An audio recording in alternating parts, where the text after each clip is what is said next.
Hello, and welcome to week 2 of 120 Days of Horror. I'm very excited. While I am not going to be watching a movie every day this week, um, I decided that I would be reading some r/slash no sleep stories. I'm very excited to dive into these. These stories are from the user 11velociraptors, who writes some terrifyingly creepy stories. The first one was just super fun to read. It was really well written. It was just a fun read. The second one was the second one made my skin crawl, and the last one made me get up and lock my front door. Um, so, if you enjoy cozy horror readings and bedtime storytelling with a side of dread, you're in the right place.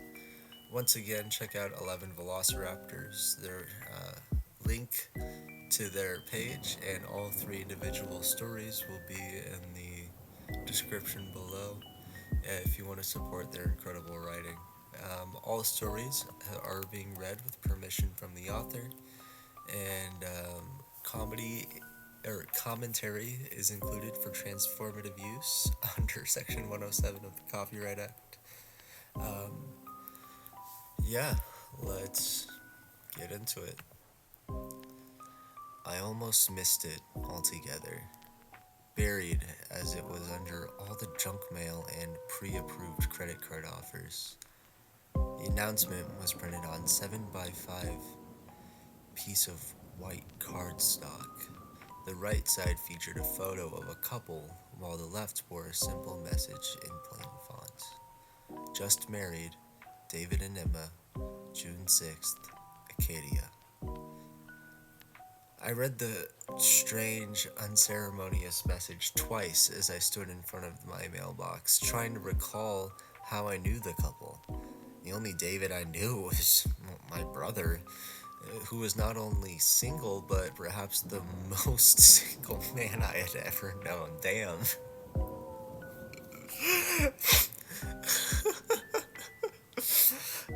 Jesus. You know what? That's fair. I know a couple of guys who are the most single men I've ever met. You know, single, whether single by choice or incels, you know. No, that's really funny though. That's a fun detail. There's something about the way that this author writes that I really like. They write it's so dry. Not their wit is dry, not the writing. Their writing is flavorful and full of life, but their wit is very very dry. And it's you're gonna see that through here with their little lines that they write. Where again, it's like the only David I knew was my brother, but who was not only single, but perhaps the most single man I had ever known. I really appreciate like just the uh, just the voice and how each character has. It makes each character feel kind of alive, which is very difficult to do as an author. Anyway, I looked over the photo of the happy couple, and I'm not being hyperbolic when I say my jaw dropped. The man in the picture was, in fact, my younger brother. He was strolling down the beach, hand in hand with a young woman, both of them caught mid laugh. He gazed adoringly at the woman, at Emma, I guess, who was covering the top half of her face with her free hand. I thought it was strange that she'd be obscuring her own eyes in a wedding announcement photo, but the card itself was so strange that I didn't dwell on her pose. The announcement was either a prank, which would have been remarkably out of character for my humorless sibling. Damn. Oh, Jesus. I I read these at midnight. I don't remember that line. I don't remember a couple of these lines. That's damn. Way to call David out. Okay. Yeah, see what I mean? Like these little like asides that the narrator has. It's chef's kiss. Um, anyway, which would have been remarkably out of character for my humorless sibling. Or David had subverted my every expectation and eloped.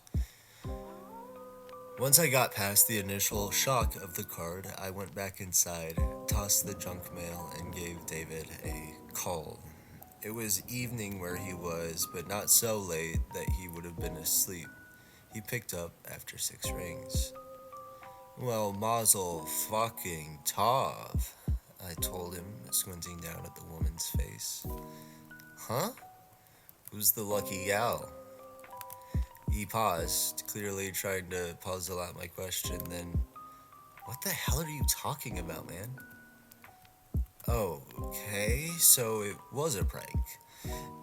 If he had secretly gotten married and wanted to hide it from his family, then he wouldn't have mailed me an announcement. From the confusion in his voice, I figured he wasn't in on the joke. It sounded like one of his friends had pulled one over on him. I explained the situation, then sent him a photo of the card.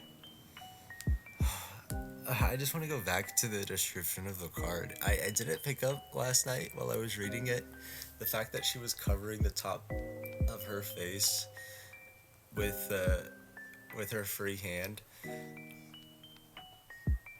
How horrifying is that? Like, oh, that sun was in my eyes, but that's not the best picture that could have been chosen. Like, oh, it does. It just makes my. This one's fun, and this one does make my like skin crawl a little bit. All right. Okay, so um, instead of laughing it off like I expected, David got so quiet I thought the call had dropped. He eventually said he had no idea who Emma was, nor who had sent me the card. Uh, sure, some of his friends were pranksters, but how would any of them have gotten my address without David's knowledge? See, that's the line. That's the line that I read last night where that like really like got underneath my skin because like let's say this isn't supernatural in any capacity. The fact that somebody would have gotten out of their way to get my address, Photoshop such a card, and send that to me as a prank. One, it's a fucked up prank. Two, like, oh,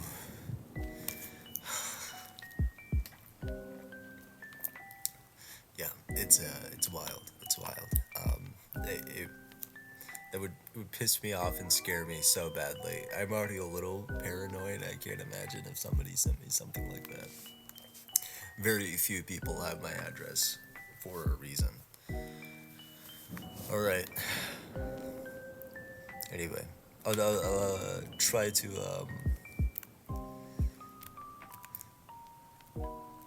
try to read a bit more of the story without pausing again. I'm so sorry. Um, let's see, where was I?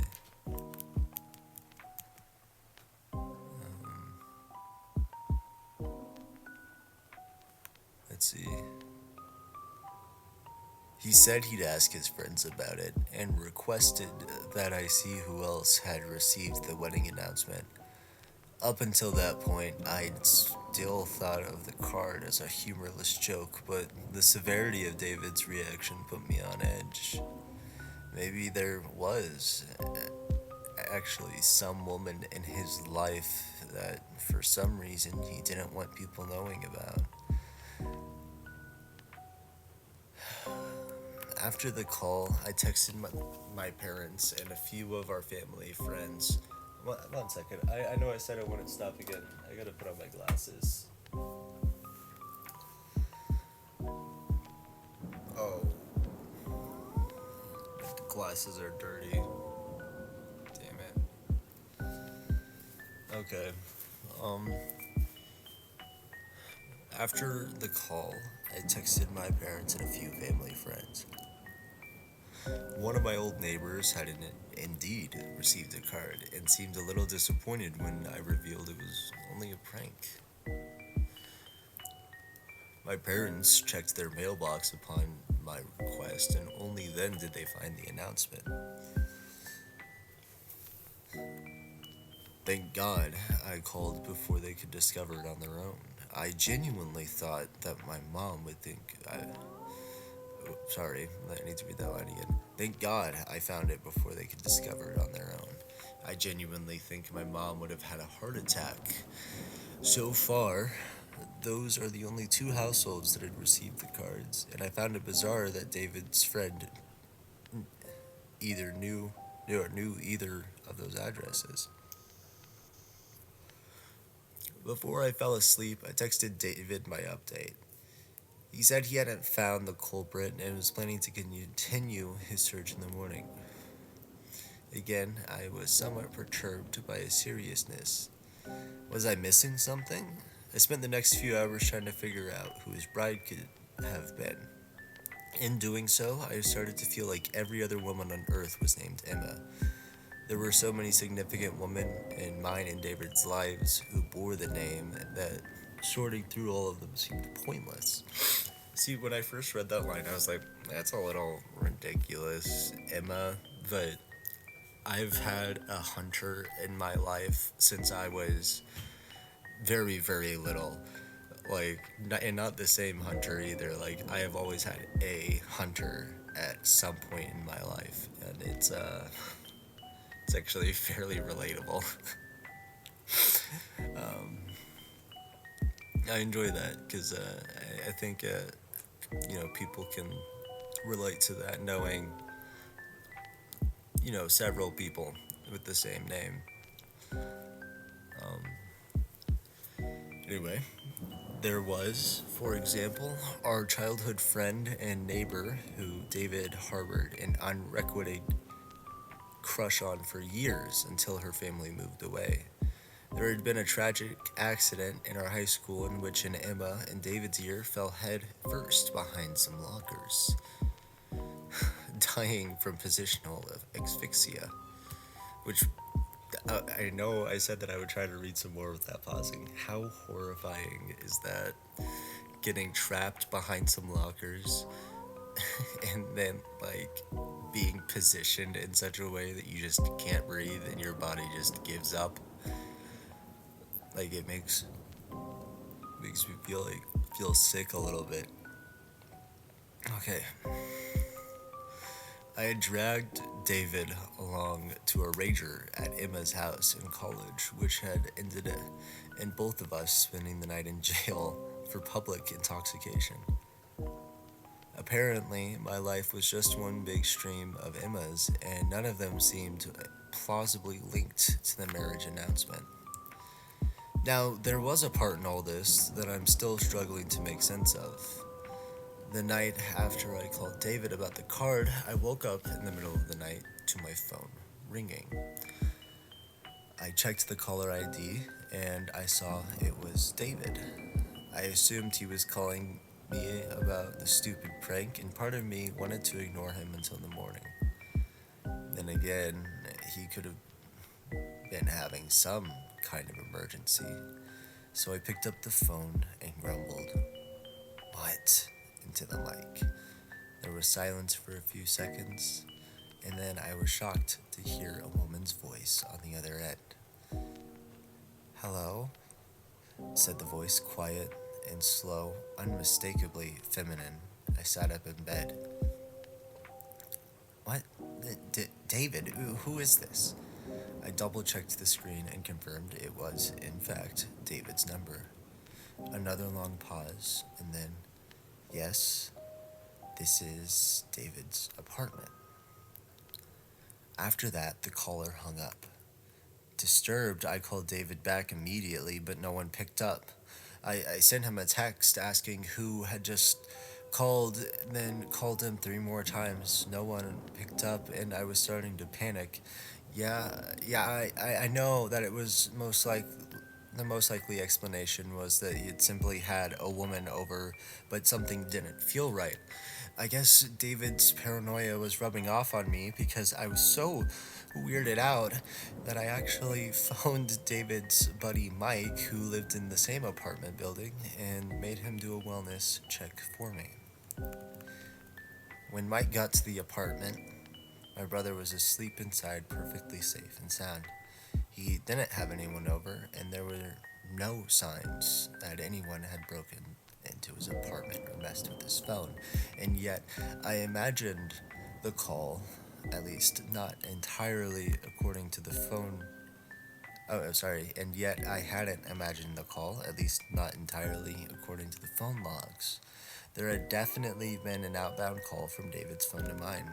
He had no memory of calling, and even if David had a history of sleep talking, which he doesn't, the voice certainly didn't sound like a man impersonating a woman. I'm at a complete loss. I tried giving the card a more thorough look this morning, trying to see if I glossed over some clue. The longer I stared at the woman in the photo, the more creeped out I got. Why was she covering her eyes? If someone had gone through the trouble of creating fake couple photos, why not give Emma a more natural pose? Frankly, I could only look at the marriage announcement for a few seconds at a time before I had to put it down. Maybe that's why it took me so long to realize that the woman's mouth had been flipped upside down. So a few a few notes right off the bat. This reminds me of the it has the same energy as I wrote myself a letter and I got a response, and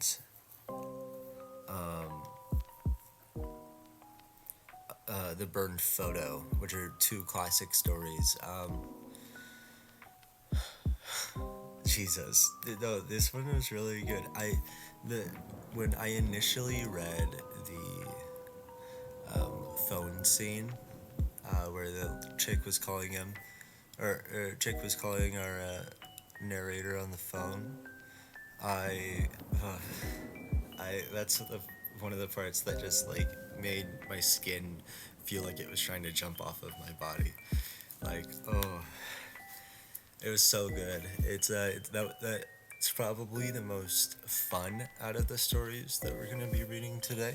Um, yeah. All right. So this next story is again by 11velociraptors. It's called "I Refused to Give a Creepy Hitchhiker a Ride. Minutes later, my car broke down."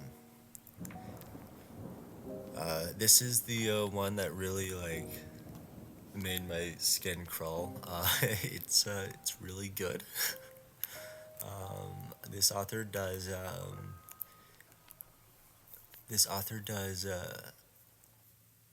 just horror where it's like is the horror where the if it's paranormal or not, it's very unclear.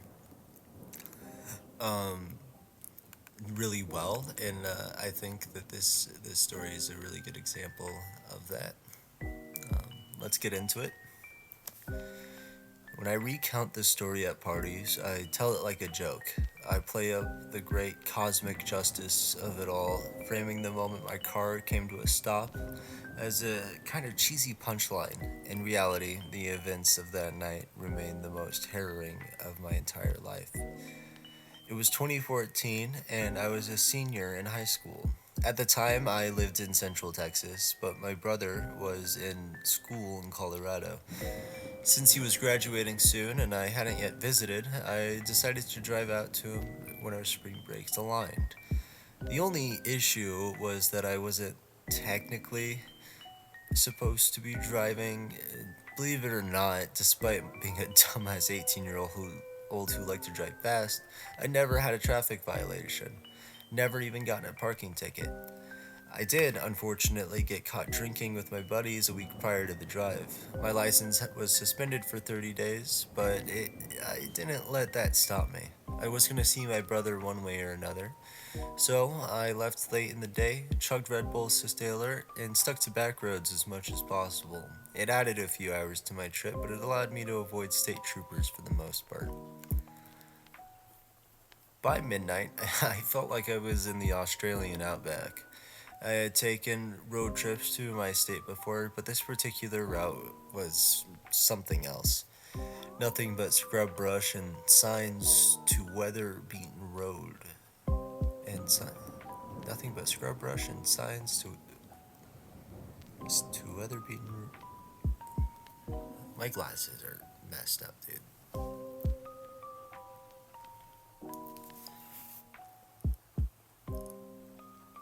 1 second.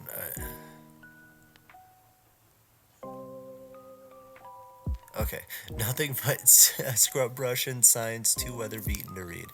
I was so busy thinking about the how utterly isolated I almost missed the. I'm just gonna have to go without my glasses.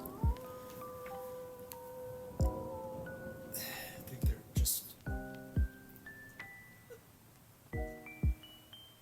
scratched to hell or something. I don't know. Okay. Um, I was so busy thinking about how utterly isolated I was, I almost missed the orange traffic cone in the road, placed a square, placed square atop a yellow center line. I reduced my speed, but I didn't stop. I was confident that there was no work being done in the road. I checked the maps, and there had been more signage, and there would have been more signage. Since I knew there was no construction in the area, I found the placement of the cone a little odd. Of course, junk on the road isn't such a rarity, but the way to align perfectly with the meridian line felt intentional. A few miles later, my drive was again interrupted. My high beams reached far into the desolate night, providing enough visibility for me to see another oddity. There was something else in the road, this time in my lane. I squinted. Another traffic cone? It wasn't tall enough, but not quite thin enough. It was tall enough, but not quite thin enough. I slowed down a little more. I remember thinking, that can't possibly be a person. I got a little closer. Lo and behold, it was. I veered into the other lane, but the person in the road mirrored my car, clearly trying to get me to stop. They threw one of their arms out as if welcoming the cold metal embrace of my front bumper. I slammed on the brakes abruptly enough to give myself whiplash. Confusion and anger rose up in me as I turned my headlights down to get a better look at the person in front of me. I regretted stopping once I could see the man more clearly. At first glance, he seemed like a normal guy. He was tall and middle-aged, clad in blue jeans and a long tan coat. He had no particularly distinct facial features except for a set of blue eyes that somehow seemed too small for his face.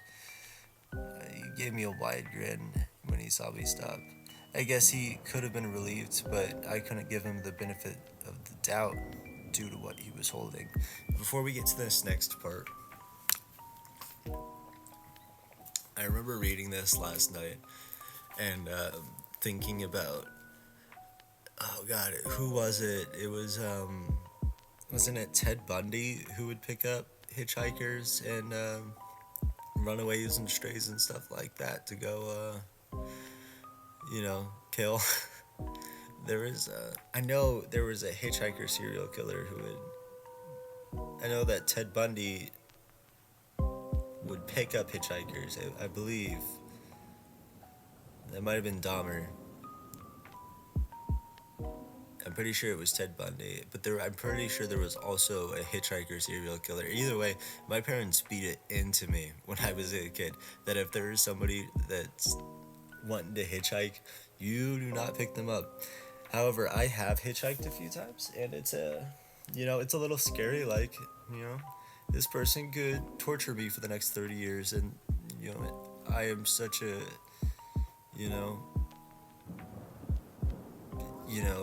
burden on society. I don't think anybody would actually.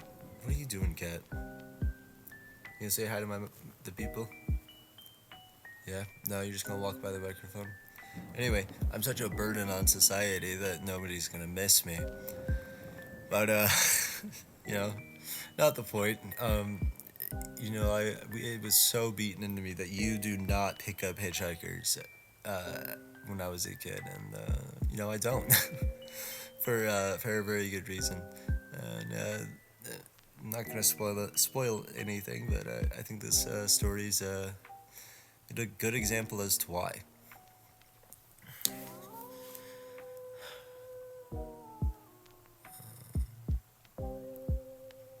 I, balled up in his hand was something small, furry, and bloody. Ugh. Ugh. I couldn't tell exactly what it was, but it kind of looked like a dead rat. I had no idea why he'd be holding such a thing, and it didn't really matter. All I knew was that there was something wrong with the guy. A suspicion only exacerbated by the fact that he still had one of his hands behind his back. Was he hiding something? A weapon?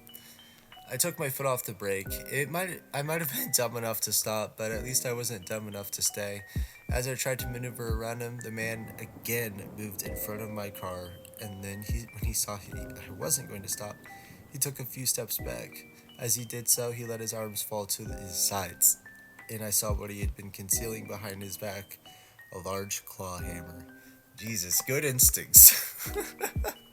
you know, like Yeah, of course, this man's face is a little uncanny valley, and very clearly something's going on here. But yeah, good instincts. Oh man, I sped off, not entirely believing what happened. There had been a small chance that the guy genuinely needed help, but I sure wasn't going to stick around to figure that out. Oh Jesus. One second. Sorry about that. If I can get through one recording without getting interrupted by a kid or a cat, it will be the day that hell freezes over. Let's see, where was I? Oh, Jesus, one second. The cat's gonna want out too. Anyway, I just want to get through the story. Alright.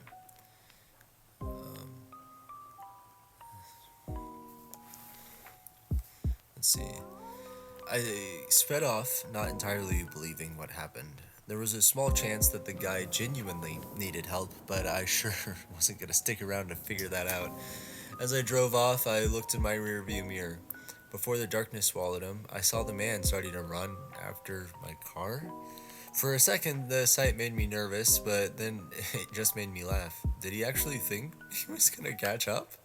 I watched him disappear from view with a smile on my face. Fucking idiot, I said to myself. Now here's the punchline. No sooner did the words leave my mouth than my car jolted forward with a sickening thump. I looked back at the road, but it was too late. There came several pops in quick successions, loud as gunshots. My dashboard lit up like a switchboard, warnings blinking uselessly at my tires, chewed them as my tires chewed themselves to pieces beneath me. The car started to drag left, the steering wheel fighting me as a low flapping sound rose up from the wheels. When I stopped the car, I gave myself a moment to catch my breath, then threw the door open and hopped out. Using the flashlight I kept in the glove box, I assessed the damage. All four tires were shredded, strips of rubber curling off like dead skin. I just stood there for a second, light shaking in my hand, unable to believe how fast everything had happened. Oh, one second. Stupid freaking cat. When I stopped the car, I gave myself a moment to catch my breath. Then I threw the door open and hopped out.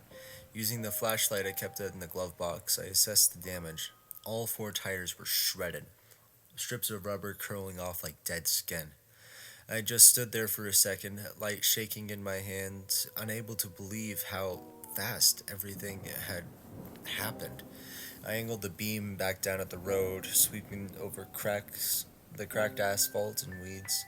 50 meters back, half hidden in the dark, was a spike strip. I hadn't seen the damn thing at all. Between where I had encountered the man and where I had hit the stranger, there was a slight hill. I couldn't see over the hill and couldn't see much of anything, but somehow I knew I was being pursued. Ugh. Man, that feeling of knowing, knowing something is after you. It's just, it can't, like the last story, making my scared, wanting to jump off my body. Okay. The man with the hammer, who was probably the only one behind the traffic cone and the spike strip, was making his way toward my car at that very moment. I had only about a half mile of distance between us, which meant I had maybe 5 minutes tops to figure out what to do. I checked my phone, and as luck would have it, I had no reception. My first thought was to get back in the car and lock the doors, but what good would that against me do me against a hammer wielding maniac? I could run out into the fields on either side of the road, but there was really nothing to hide out there. Nowhere to hide out there, and I was loath to isolate myself even further from help. My plan, even if I could, even. Okay, I do need to put on my glasses.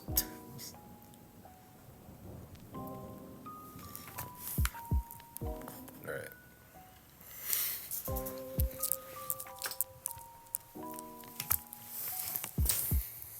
One moment.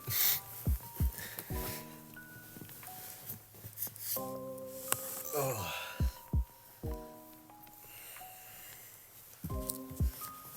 Okay. My plan, if it could even be called that, was to run. First, I turned on my headlights to alert passing cars. Then, I grabbed my phone, wallet, keys, and flashlight out of the car and mentally prepared for a very long jog. Thankfully, I was a cross country runner in high school and had good enough endurance. While I knew I couldn't run all the way to the next town, I knew that another car had to show up eventually. I'd flag them down and ask for help, or at the very least, I'd probably stumble into an area with reception and call the police.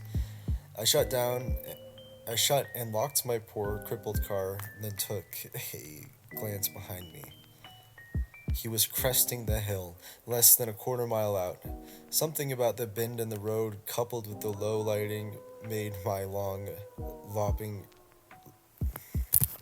loping stride seem unnatural. Uh, he seemed like he was floating.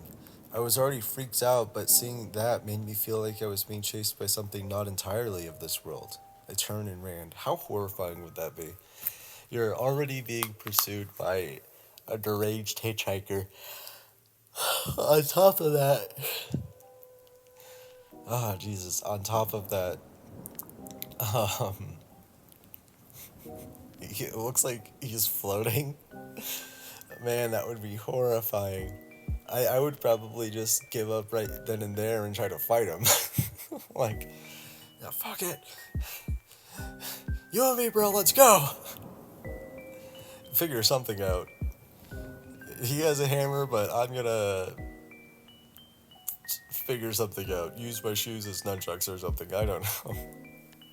Oh man, what an awful situation to be in. Okay. Okay. I fought the urge to sprint, knowing I couldn't afford to wear myself out right away. Once a minute Once a minute, I glanced behind me. My flashlight beam wasn't powerful enough to reach him, but I could still see the faint silhouette of the man against the cloudless starry sky. He was small on the horizon, but he was none but he was there nonetheless. And worse, he kept gaining on me. 5 minutes turned to 10, and I couldn't believe that he hadn't given up already. I told myself he couldn't keep up the pace, and yet every time I turned around, he was a little closer than before.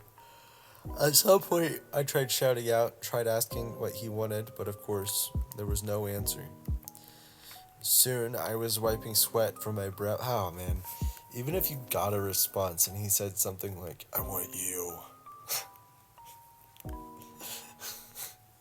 something like that, that'd be, that'd be awful. No, I mean, this story, so far, we're little around halfway down here. There's a reason I keep a knife in my car. For stuff like this. Like, if somebody was trying to get in my car, there is an absolute reason why I keep a knife in my center console. Like, I. Oh man, it'd just be horrifying. Oh man, he has a hammer. I have a knife. I'm gonna try to use my momentum to tackle him to the ground, and I'm stabbing him. I don't know if Texas has stand your ground laws. I'm sure they do. Um, I know that Nebraska does, Missouri does. I know quite a few states do. So I mean, I'd imagine that Texas has a stand your ground or castle doctrine laws. Um, let's see. Okay. Soon, I was wiping sweat from my brow and thanking God I had been wearing athletic shoes on my drive. They're wearing like 6-inch high heels. Oh man. Stop coming after me.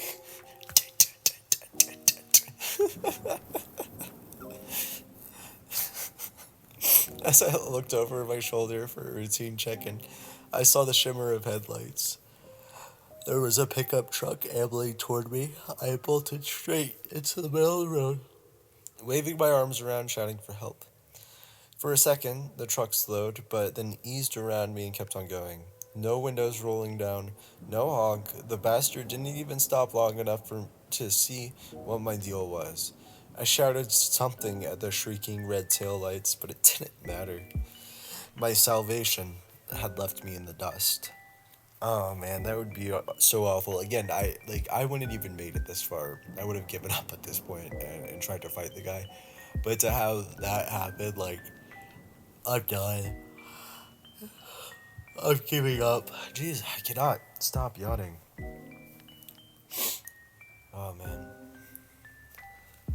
got plenty of sleep. I don't know what my issue is. Okay. I stood there long enough to realize that standing still had been a bad idea. And then I pushed down my rage in disbelief. I looked behind me once again, and strangely, that time I didn't see anyone.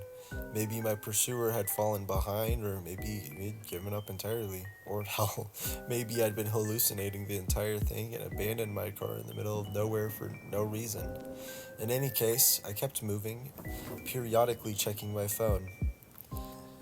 I guess I was due for some luck that night because after another half mile, I saw a car in the middle of the road, a red Dodge Charger. It turned off, and it was turned off and dark inside, but the tires were perfectly intact. There was no visible damage in the car, and certainly no evidence of hitting a stranger, and that fact made me wonder if I belonged to my pursuer. I made my way to the car. There was no person inside, but there were still keys in the ignition. Usually, this is where I end my story. Dodge Ex Machina to the rescue. The 2025 Dodge Ex Machina. Whenever you're in a situation where you need to get out quick, the Dodge Ex Machina is there for you.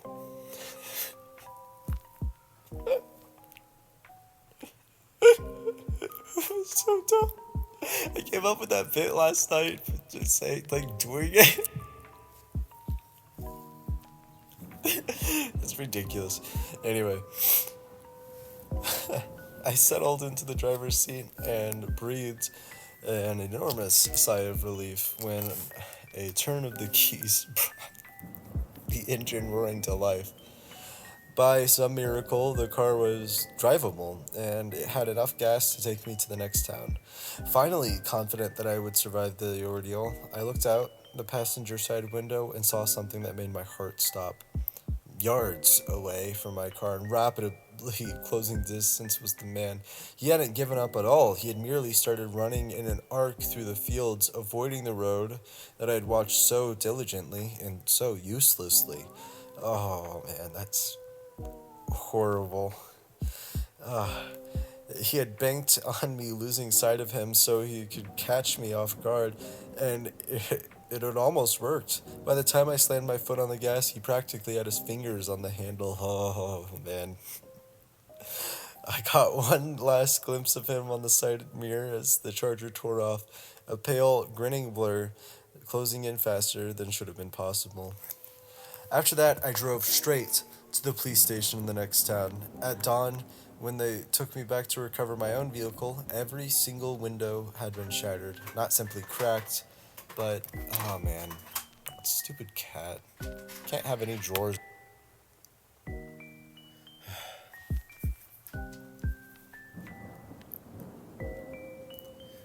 Okay, sorry, my sinking cat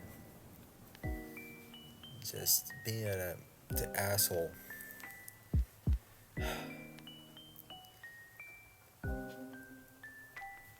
Okay, yeah, 1 second. I'm gonna have to kick my cat out of my room. Alright. After I drove the car straight to the police. After that, I drove the car straight to the police station in the next town. At dawn, when they took me back to recover my own vehicle, every single window had been shattered. Not simply cracked, but obliterated. Nothing had been stolen from my car, which somehow made everything worse. As far as I know, they never found the man with the hammer. Now, here's the part I generally omit from my little story. When I, exhausted and nearing my limit, finally made it to the charger, the driver's side door was open. I clicked on my flashlight and swept the beam across the interior. The cabin was a wreck. Blood was smeared over the wheel, gear shift, and driver's seat, like some injured creature had been thrashing around. The windshield was cracked from the inside. From the open door trailed a dark streak through the gravel and weeds, a crushed path, mottled in red where something heavy had been dragged. I let my beam follow the indention until it caught on something still and misshapen. There was a man lying there on his back, some poor bastard who most likely had offered a ride to the downtrodden traveler. His mouth hung open as if he died while trying to speak. His skull had been bashed in. Part of it was just gone, leaving a cave above his eyes where something heavy had landed over and over again. The white of his skull shone in the moonlike under my light. That matted clump in the hitchhiker's hand wasn't roadkill. It was a whole goddamn scalp. Now, I really like this story. There were some parts of it where it's like, it's a a general like hitchhiker serial killer story with a little supernatural element, but and you're gonna notice a theme here. The stories just aren't quite long enough. Like it gets you to that point of like, oh, this is really good, and then it just kind of ends, which is a little frustrating. But it's more frustrating the fact that I want to keep reading the story more than like it being a narrative issue. Like it's a great story overall. There's nothing wrong wrong with this story or any of the stories. It's just I wish I could be in that world for a little bit longer. All right. All right. Now this last story, oh, it got me. Boy, howdy did it get me. Oh man. Uh, Again, this last story is by 11velociraptors, and it's called "A Stranger Approached My Car at Night While Driving. Check the back seat," or as the author calls it, back seat. The author is super friendly, super awesome, um, an extremely talented writer, and I'm so glad that I was able to get in contact with them last night. And yeah, let's get into backseat. I like to think that I take my personal safety very seriously. I don't stand too close to the road while waiting for the walk signal. I have my location shared with my sister and mom. I keep my wits about me when I'm out in public and try not to dawdle after getting into my car. If I had been more diligent about that last rule, I might not be in the situation I'm in now. Knowing where this story goes, that gives me just goosebumps and shivers. Okay. Early this morning, just after midnight, I was sitting in my parked car outside of my favorite grocery store. I was exhausted from picking up my friend's evening shift, and so I stopped to grab dinner on my way home from work. The store is in an isolated part of town, but I never felt unsafe in the area. Then again, I'd never been so late at night. The second I exited the store with my purchases, the old cashier closed up shop for the night and turned off all the lights in the building. For some reason, I did something I never do. I started eating in my car. As a precaution, I try not to linger in an isolated parking lot, especially as a young woman who often has to run errands after dark. Maybe it was the hunger, or maybe it was the fact that due to a recent breakup, my house hasn't felt all that welcoming in the past few weeks. In any case, I was in no rush to return home. I pulled up an episode of The Terror on my phone and settled in to eat. Relatable. Yeah, I've never understood the appeal of eating in a parking lot. Like, I'm very much like a why the hell would I want to eat in my car kind of person. Like, unless I'm just starving. Like, I haven't eaten all day and I just, like, all I can think about is like a Whopper from Burger King or something like that. Like, I've never understood the appeal to that. My friend insists on it, and like my wife insists on it, and it's just like, why can't I be eating on the couch or in the kitchen or in my room or in our room? Like, it doesn't make any sense. I would like to sit on my couch and watch TV on the screen, not watch a video on. I watch TV on the TV, not watch a YouTube video on my phone while I eat. It's very inconvenient, actually. Um, that was a weird tangent for me to go on. Okay. um, okay. No, it's definitely gonna be something that I don't do after I read this story. Anyway, I enjoyed a few moments of this blissful peace and quiet before a shout pierced through the night. I looked up from my phone and was surprised to find a woman standing in front of my car, waving her arms at me. My car was parked right in front of the store, facing towards the building, and there was only a thin sidewalk separating my vehicle from the store's exterior. If I hadn't seen her coming at all. It was like she had emerged from the brick wall before me. She rounded my car, coming to a stop beside the driver's side window. Then she started pointing at the ground, the universal sign for roll your window down. Fat chance, I thought. Though she looked sane and kempt, I had no clue what her intentions were. In fact, I felt pretty vindicated in always locking my car doors immediately after entering. The woman, perhaps seeing I was making no move to exit my vehicle, then she told me something no one wants to hear. "Hey!" she shouted. "There's someone in your back seat!" My mouth went dry. Time seemed to slow as a thousand horror movie scenes raced through my head. I could almost feel the piano wire digging into my neck, the barrel pressing against my temple. I undid my seatbelt and prepared to launch myself out of the car. Now that the intruder knew I was aware of their presence, would I even have enough time to run? With one hand on the door handle, I stole a glance in the rearview mirror and saw no one. My car is a compact hatchback, meaning there is very little room for a person to hide in my cabin. Even in my exhausted state, I would have noticed someone upon looking into the mirror. My terror faded to confusion. I turned around in my seat, surveying the cabin with my own eyes, and confirmed there was no one in my back seat. Click. I turned back around. The woman had taken another step closer to my car. Her body was barely a foot from my door, and her fingers were wrapped around the handle. There were a few more deep clicks as she tried, unsuccessfully, to open the locked door. I raised my gaze, and she gave me an odd smile, as though she and I were sharing a private joke. Oh man, how horrifying. Like some lady. I would just assume she's a tweaker, but if she doesn't look like a tweaker, and she's just sitting, she's just like casually like, hey, hey, there's someone in your back seat. Hey. One second. My cat's trying to get in. It's a different cat. It's my cat, Samson. Hi, Samson. Hi. Okay. Oh.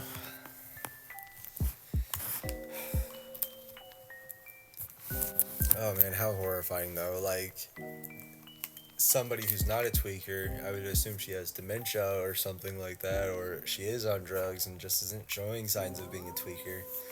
I would definitely, I would be peeling out as soon as, she's lying to me? What the fuck? Throw my car in reverse and get out of there, and if I hit her, and she calls the cops, dude, she was trying to get into my car. I was trying to get away. She should have moved back from my car. Like, oh. For the first time, using the faint glow of the street lamp, I took a closer look at the woman's face. Her skin was stretched tightly across her skull, making her thin mouth and nostrils appear as though they'd been cut onto her. Oh. Her eyes were deep set and ovate, and her teeth seemed both too small and too numerous. Oh. I allowed myself very uncanny. This author does such a good job with the uncanny valley stuff. It's fantastic. Something like pretending to be human but not quite getting it right. Oh man. Uh, I allowed myself a brief moment to gawk at the face before me, and then threw my car into reverse and hightailed it out of the lot. For a few disheartening seconds, the woman held onto my door, keeping in step with my vehicle as I backed up. Luckily, she soon let go, and I drove away, my mind racing with the realization that the woman was trying to bait me out of my car. Even more disturbing was the fact that it had almost worked. I wonder if she had others with her and that I simply hadn't seen and she had that I had simply hadn't seen and what she wanted from me. I hoped I narrowly escaped a robbery and as opposed to something much more sinister. I got back to my house 20 minutes later, still shaken from the encounter. Yeah, I would imagine. I probably wouldn't be sleeping for the next week. Oh, Jesus. I would be making sure every window and every door in my house was locked. I would only leave if I have to. If I had PTO, I'd be taking PTO and using it all up until I couldn't anymore. Jesus. Okay.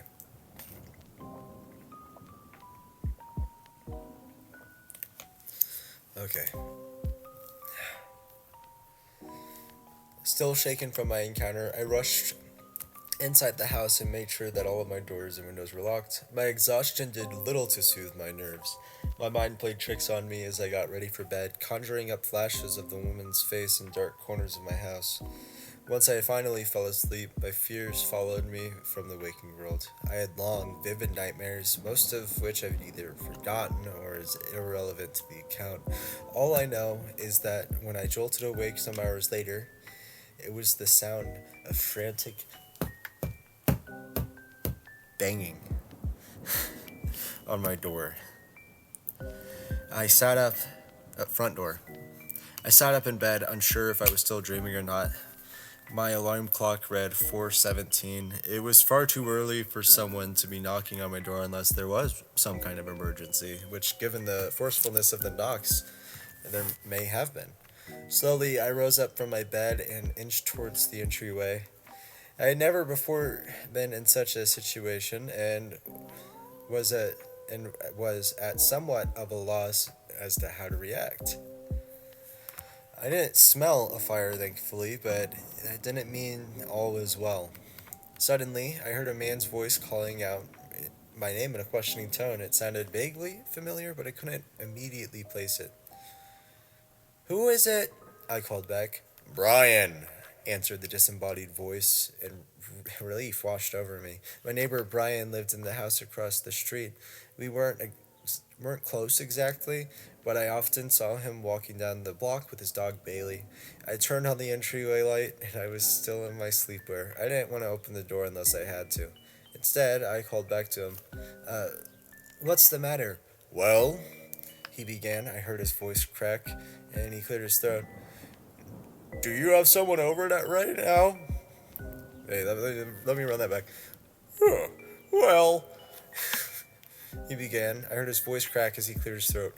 "Do you have someone over right now?" "What?" I asked, my heart skipping a beat. "No. Why do you ask?" "Well, the dog had to go out, and while I was out in my yard with him, I thought I saw someone in your front window. Someone who didn't look quite right." And when I had initially read this story, I was like, "Oh man, that's kind of like obviously, like we know who the person in the window would be. Like, you don't have to say they don't look quite right. Like, but the author actually does justify this here. Not to like spoil it. I'm not wanting to spoil it, but the author actually like when I was like, hopefully the author makes this make sense. Um, you know, I can't tell you what my initial thoughts were right now because I'd spoil it, but let's just get back into it. Uh, I stilled, feeling as though I were on some terrible dream. Turning around and glancing down the dark hallway, I wished I had turned on more lights on my way to enter the door. "She followed you home," I thought. "She's in your house with you right now." I was ready to bolt out the door into the cold, but by some miracle I had just enough presence of mind to love to consider my words more carefully. Something was wrong.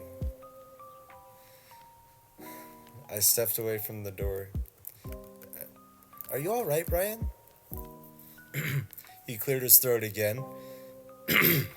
when he when he next voice, his voice sounded slightly different from before, as though he was testing out a new timbre.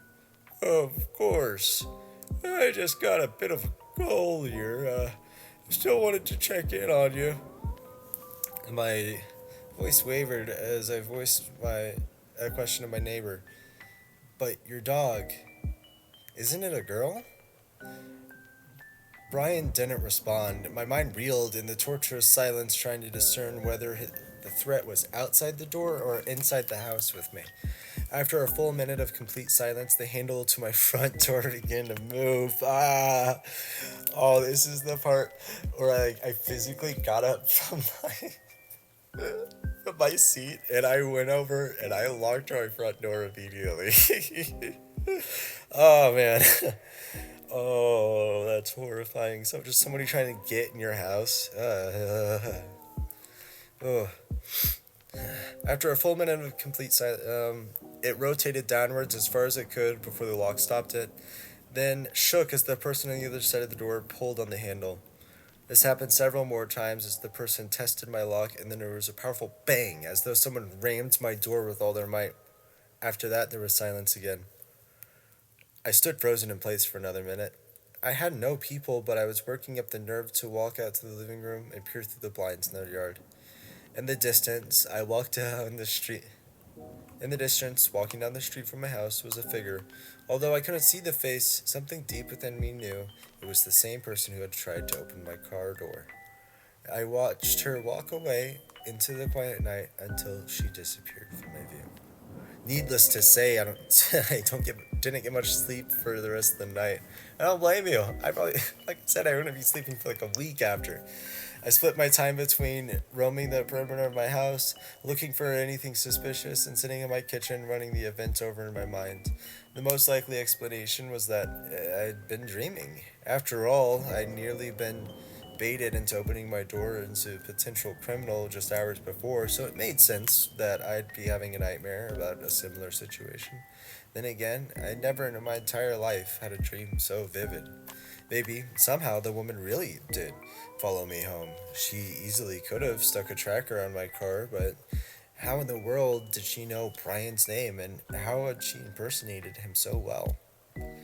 The sun isn't setting now. I haven't left the house all day. I'd been too haunted by the idea of someone or multiple someones trying to draw me out in the open. No matter how many times I check the house, I still feel as though I catch glimpses of the woman in my periphery, of her beady eyes and uncanny smile. I suppose I should try to get some sleep now. Impossible as that it would seem at this point, I just need to jot this down before I went to bed in case A, anything happens to me, and B, you ever think about blindly trusting the warnings of a stranger. Oh, what a good ending. Oh man. Yeah, these were all great. You know, I do wish that, they were a bit longer. I know that like a lot of stories like, oh, it's great, so let's end it here. And then you run into the issue of like, okay, Jesus, my stupid cat was trying to get in, and she just stood at the door looking at me, like. Anyway, you often run into the issue of like, okay, well, like this story could have ended, you know, 6 paragraphs ago, and it wouldn't have changed anything. I mean, there's no way to like know because this is how the story. These are how the stories are. Anyway, I hope you enjoyed this story as much as I enjoyed reading it. It was a lot of fun to read. Sorry about my voice and my throat. I had an allergic reaction last night to one of my cats. I love my cats, but when they rub their faces on my face, it like makes my throat itchy and face itchy and red and swell up a little bit. Like it's a whole thing. But yeah, I really hope you enjoyed this as much as I enjoyed reading these stories. Um, if you have any stories that you think I should read next time, please let me know in the comments down below. And again, one last time, be sure to check out 11velociraptors. They, they're very talented. I think it's, you, they're definitely somebody that you should check out. Again, their page will be in the description below with links to all three of these stories if you want to read them yourselves. And yeah, I hope you have a funky, fresh day. And until next time. God damn it, I didn't have an anal probe! Screw you guys, I'm going home.